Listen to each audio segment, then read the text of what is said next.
ఏంటమ్మా వంట చేస్తున్నావా?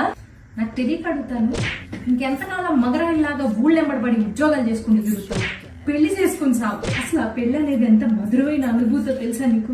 అలా భర్త కోసం ఉద్యోగం నుంచి ఎప్పుడెప్పుడు వస్తాడా అని ఎదురు తగలెడుతున్నాను కదా ఇక్కడ వంట, మళ్ళీ ఎప్పుడెప్పుడు అని అడుగుతావేమిటి? ఆ ప్రాణాన్ని దాపరించాడు మొదనష్టపాడు.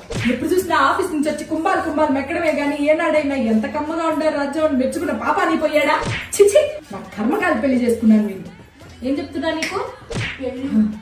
పెళ్లి ఎంత అద్భుతమైన అనుభూతో తెలుసా నీకు? భర్త కోసం భార్య కోసం. ఏందయ్యా వంట చేస్తుంటే నీ గోళ? ఎప్పుడు చూసినా కాళ్ళు నొక్కు చేతులు నొక్కు అనుకుంటూ రోగిష్టాన్ని ఇచ్చి పెళ్లి చేశారు మా అమ్మ వాళ్ళు, నా కర్మగారు.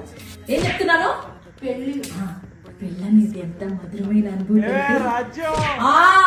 ఇంకోసారి పిలిచావంటే చెప్పు తెగేసి కొడతా నిన్ను.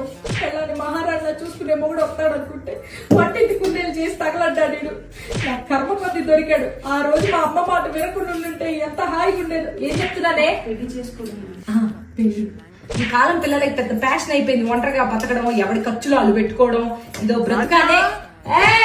ఇంకొకసారి పిలిచావంటే గొంతులో గుచ్చుతానా? పవిత్రంగా తగిలాడు. ఏమంటున్నాను? పెళ్లి చేసుకోమా అలా వినాలి మాట కూతురంటే. 30 ఏళ్ల క్రితం నేను మీలానే మా అమ్మ మాట విన్నాను.